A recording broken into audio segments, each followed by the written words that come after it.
1984 by George Orwell. Book review का time आ गया।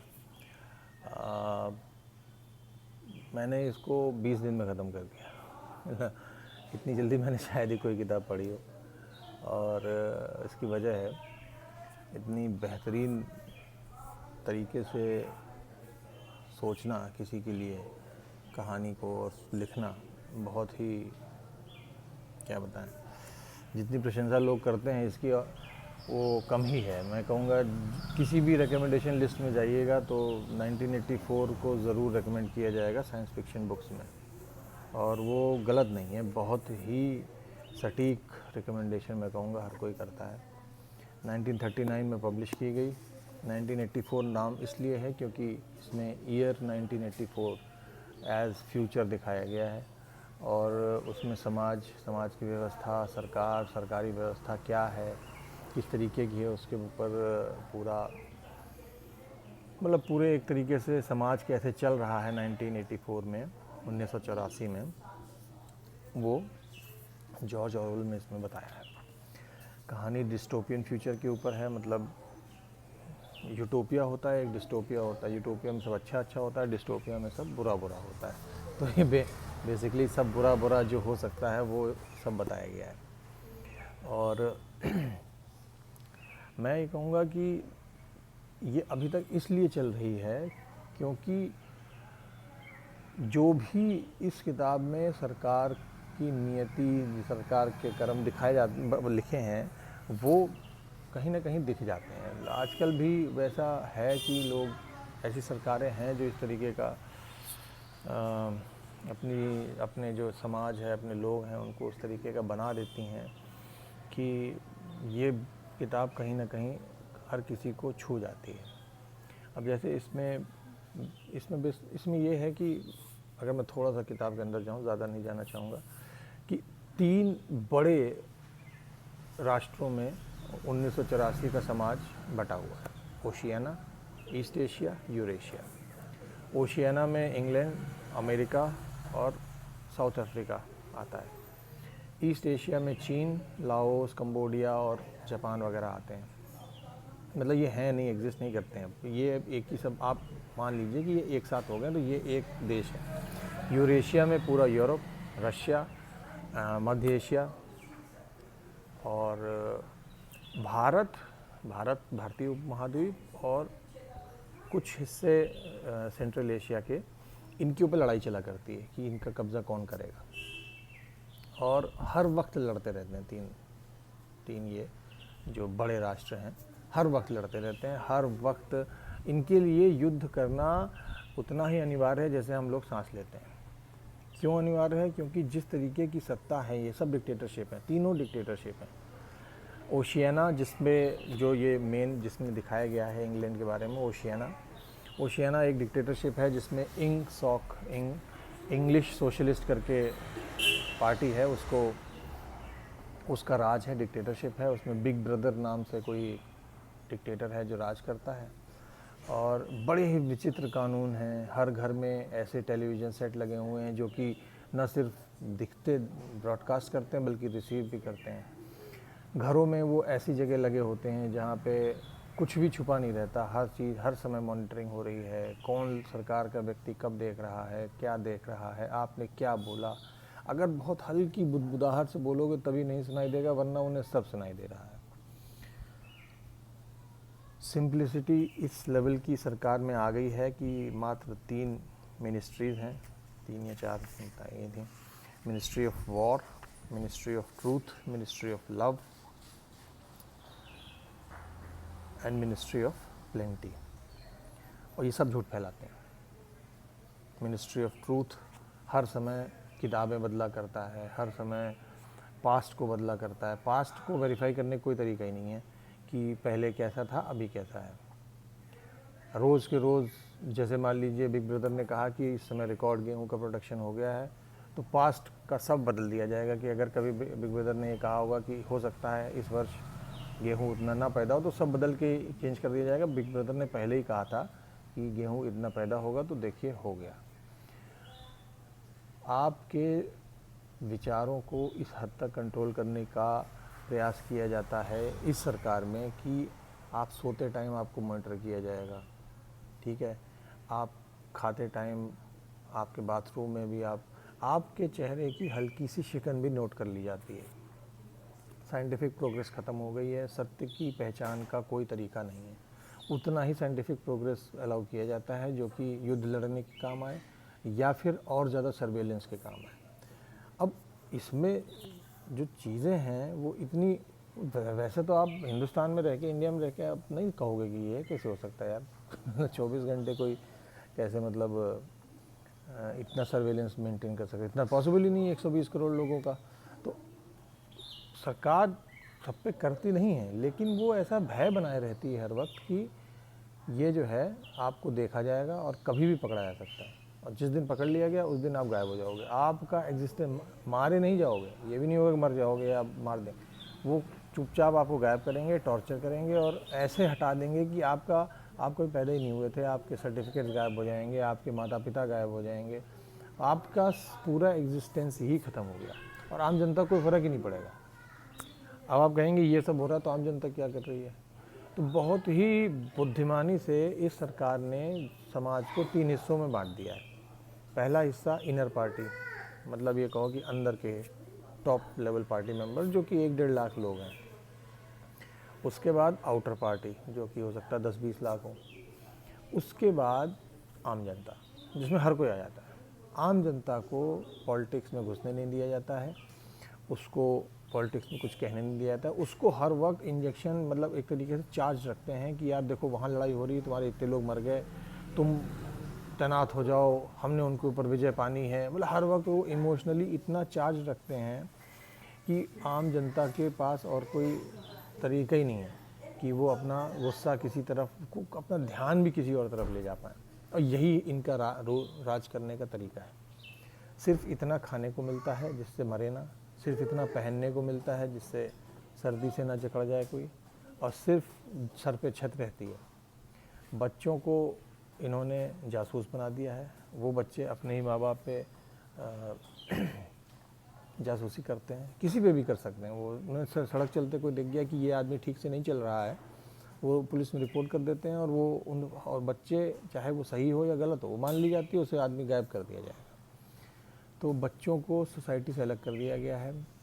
Individual के अपने प्रेम संबंध ख़त्म कर दिए गए हैं, कोई प्रेम संबंध नहीं हो सकते।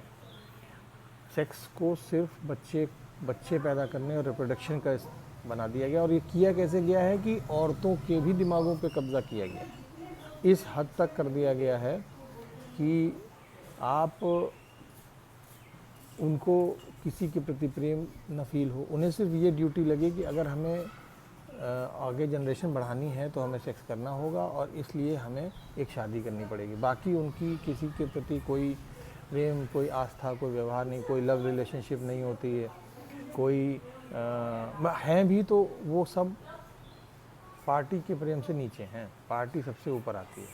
तो इस तरीके की व्यवस्था इन्होंने तैयार कर ली है।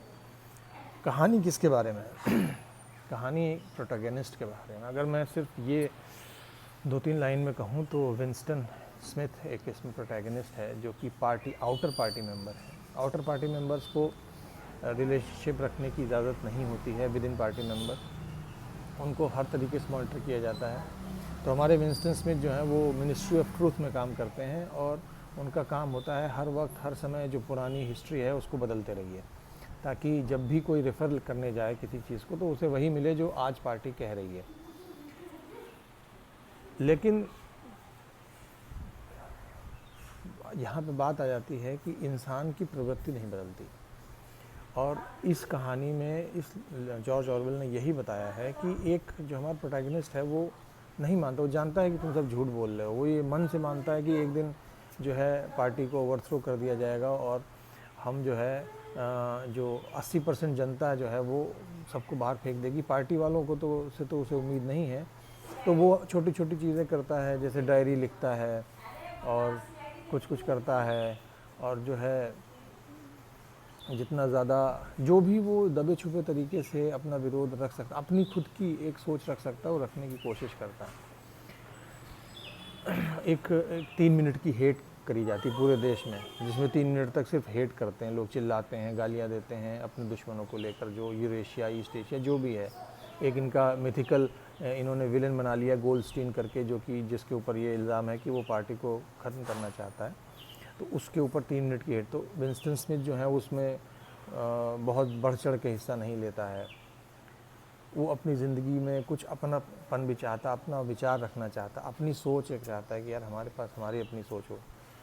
और इसी के ऊपर है कि किस तरीके से अंत में हमारा हीरो हार जाता है, किस तरीके से हमारे हीरो की जो सोच थी वो बदल जाती है, किस तरीके से टॉर्चर के ज़रिए और यातनाएं दे दे के अलग अलग तरीके फिज़िकल भी हैं, मेंटल भी हैं, हर तरीके की हैं। उसमें जिस लड़की से प्रेम करता है उसके ऊपर भी टॉर्चर हो रहे हैं और दुनिया भर का सब बात। अंत में वो इतना ज़्यादा उसके अंदर से जो भी द्वेष है, जो भी मतलब जो भी अनवांटेड थॉट हैं वो हटा दिए जाते हैं, और वो अपने आप ही बिग ब्रदर जो पार्टी का जो लीडर है, जो अच्छा बिग ब्रदर भी इसमें ज़रूरी नहीं एग्जिस्ट करता, बस एक वो है, बस कोई वो दिखाया जा रहा है कि ये है, ये चला रहा है सब कुछ। तो अंत में विंस्टन स्मिथ जो है वो बिग ब्रदर से प्रेम करने लगते हैं जैसे बाकी दुनिया करती है, और जो उसके अंदर का विद्रोही विचार थे वो ख़त्म हो जाते हैं। अब देखा जाए तो बहुत ही निराशावादी नावल है। आखिरी में आप प्रोटैगनिस्ट को चाहोगे कि ये जीत जाए, विद्रोह हो जाए, पार्टी ओवरथ्रो हो जाए, ऐसा कुछ नहीं होता है। आखिरी में यही होता है कि Winston Smith starts loving the big brother. तो जॉर्ज ऑरवेल में लिखा बहुत अच्छा। मुझे एक बात ये नहीं समझ में आती, ये गोरे इस तरीके का लिख कैसे लेते हैं, इनको इतना डिस्टोपिया कैसे समझ में आ जाता है, इतना ज़्यादा डिस्टोपियन फ्यूचर सोच के लिख लेते हैं और बहुत अच्छी तरह लिखते हैं, जो कि हम लोग हिंदुस्तानी लोग नहीं सोच पाते, हमारे बस का ही नहीं सोच पाना। अपेरेंटली हम लोग ऑलरेडी डिस्टोपिया में रह ही रहे हैं, इसलिए ऐसा हो सकता है, लेकिन ये लिख लेते हैं। कुछ चीज़ों में ये है कि बहुत ज़्यादा लेंथी है। पार्टी की फ़िलॉसफी 10-20 पन्नों तक सिखाई गई है, उसको मुझे जानने की ज़रूरत नहीं है। आपने जब ये बता दिया कि कैसे कंट्रोल करते हैं, क्यों हर वक्त वॉर होना ज़रूरी है ये बताया गया है, क्यों इमोशनल कंट्रोल ज़रूरी है, क्यों थॉट पे कंट्रोल ज़रूरी है, क्यों लव रिलेशनशिप्स या किसी भी तरीके की रिलेशनशिप्स पे कंट्रोल होना ज़रूरी है, ये बताया गया है। अब मेन इसका आकर्षण क्या है, क्यों ये किताब अभी तक चल रही है, तो वो मेरे नज़र में ये है कि अभी भी राज में इस मतलब धरती पे ऐसी सत्ताएं हैं जो ये ऐसा करती हैं। Prime example People's Republic of China, Communist Party of China जो हमारी है, वो भी यही करती, चारों तरफ सर्वेलेंस लगी हुई है, हर किसी को एक टोकन नंबर दिया जाता है, जो जितने नंबर कमाएगा उसके उस हिसाब से उसकी सोसाइटी में वैल्यू होगी, और जितने ज़्यादा कम नंबर होंगे उसी हिसाब से आपको लोन नहीं मिलेगा, नौकरी नहीं मिलेगी। इससे भी बड़ा स्टेट नॉर्थ कोरिया, हर घर में रेडियो लगे हुए हैं जिसमें हर 24 घंटे, उन्हें आप बंद नहीं कर सकते, सिर्फ डिम कर सकते उनकी वॉल्यूम, हर वक्त प्रोपोगेंडा फेंक रहे हैं। ऐसा सील कर दिया स्टेट कि बाहर क्या है कोई जानता ही नहीं। खाने को उनके हिसाब से, नॉर्थ कोरियन के हिसाब से जो बेस्ट है वो नॉर्थ कोरिया में ही है, बाहर तो कुछ है ही नहीं। तो इस नावल के आज के टाइम में पॉपुलर होने का रीज़न सिर्फ ये है क्योंकि कहीं ना कहीं जो इसमें लिखा गया है उसकी झलकियाँ North Korea, China, Cuba, Venezuela, सब कुछ कभी कभी तो अमेरिका जैसे देशों में भी मिलती हैं जहाँ सर्वेलेंस का बोलबाला कर दिया गया है, और पेट्रियट एक्ट वगैरह लगा के किसी के ऊपर भी सर्वेलेंस की जा सकती है। हिंदुस्तान में भी आप सर्वेलेंस किसी के ऊपर भी कर सकते हो, लेकिन हम लोग डेमोक्रेसीज़ में इतना ज़्यादा नहीं होता है जितना ये सोशलिस्ट यूएसएसआर में तो ख़ास तौर पे बच्चों को उनके परिवारों के खिलाफ जो है वो भड़काया जाता था, एज ए स्पाई यूज़ किया जाता था। पड़ोसी के ऊपर हर वक्त नज़र रखता था, और जब थोड़ा भी किसी के मन में आ गया तो रिपोर्ट कर दी जाती। एक और पहलू जो मुझे सबसे इम्पॉर्टेंट लगता है कि कहीं ना कहीं यहाँ पे इस किताब में जो रिलीजियस कल्ट्स हैं हमारी, जो कि पूरी तौर पे सबमिशन को कहते हैं, जो कि ये कहते हैं कि नहीं, जो ये मेरा भगवान है, जो मेरा देवता है, इसी पे समर्पित हो जाओ, तुम्हारे घर का, तुम्हारे परिवार का कोई महत्व नहीं, तुम्हारा खुद का भी कोई महत्व नहीं, तुम्हारी जान जाती है तो जाए, तुम्हें इस पर्टिकुलर किसी ज़माने के किसी आदमी के लिए समर्पित होना है और उसके लिए जान दे देनी है, जान ले लेनी है। तो अगर उस तरीके का रिलीजियस बेनिफिट या रिलीजियस कल्ट या रिलीजियस फेवर पूरी दुनिया में छा जाए तो कुछ 1984 जैसी अगर रिलीजन और टेक्नोलॉजी मिल जाएं और ये आपके देखा जाए कि आप घर में बैठे हुए कहीं ब्लास्फेमी तो नहीं कर रहे हो, कुछ उल्टा सीधा तो नहीं बोल रहे हो, तो 1984 जैसा कुछ हो जाएगा। मुझे पर्सनली नहीं फील होता है ऐसा होगा, क्योंकि मानव की प्रकृति ऐसी है कि जब बहुत ज़्यादा चीज़ें बढ़ जाती हैं तो वो रिवोल्ट हो ही जाता है, कोई ना कोई रिवोल्ट करता है और फिर सत्ता को पलट दिया जाता है। मैं ये कहूँगा पढ़िए इसे, बहुत जल्दी ख़त्म हो जाएगी। बिल्कुल दिमाग को थोड़ा सा तो टेंशन देती है, ऐसी बात नहीं है, लेकिन आपको करंट पॉलिटिकल सिनेरियो समझने में बहुत मदद करेगी। बाकी जॉर्ज ऑरवेल ने अच्छा लिखा है, बहुत बढ़िया नहीं कहेंगे, अच्छा लिखा है, लेंथी लिखा है थोड़ा सा, लेकिन अच्छा लिखा है।